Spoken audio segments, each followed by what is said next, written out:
Goeiedag my boetie en sissa, wees gegroet in die wonderlike naam van Jesus op hierdie geseënde donderdagoggend en eerstens 'n voorspoedige 2026 vir elke een van julle.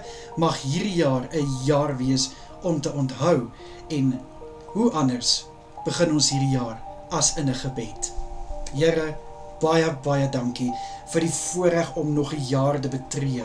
Vader, baie dankie dat al was 2025 miskien 'n jaar van uitdagings, 'n jaar wat storms bevat het. Here, was dit nie net altyd sleg nie. Daar was ook sonskyn daar was daar, liewe Here, wat dit goed gegaan het, Here. Dankie dat U ons deur elke seisoen van laas jaar gedra het en dankie vir dit wat voorlê in 2026. Here, ek bid vir hierdie kosbare boetie en sissa van my wat nou hierdie gebed ontvang. Here, my gebed is dat hulle jaar gevul sal wees met voorspoed, liewe Here. Ek bid ook dat hulle voorsien sal word van dit wat hulle nodig het om 'n jaar van sukses en positiwiteit te kan hê. Asseblief, Here.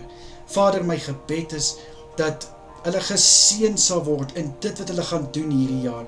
Ek bid, liewe Here, dat die regte deure oopgemaak sal word en liewe Here, deure wat nie oopgemaak moet word nie, dat dit gesluit sal word met die sleutels wat net Jesus Christus in sy hande hou. Asseblief, Here.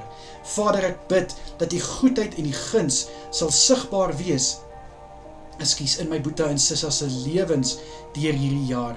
Ek bid, liewe Here, vir U genade om oor hulle uitgestort te word. Vader, my gebed is, my hartsmeking is, liewe Here, vir deurbrake om plaas te vind in finansies, in gesondheid, in verhoudings.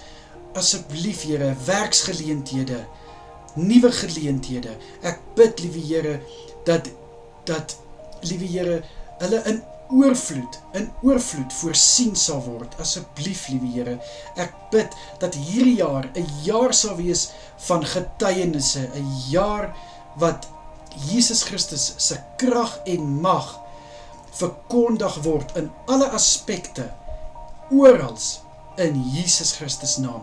Asseblief, liewe Here, mag ons vertroue en ons geloof net sterker en sterker word in 2026 en mag alles wat ons gaan doen, alles wat ons gaan sê, U naam kan verheerlik en U alle eer en lof gee. Vader, ons is lief vir U, ons loof en prys U en ons weet daar's niemand soos U nie. In Jesus Christus naam is dit my gebed vir elke boetie en sissa. Dankie, Here, aan U alle eer, lof en heerlikheid. Amen en amen.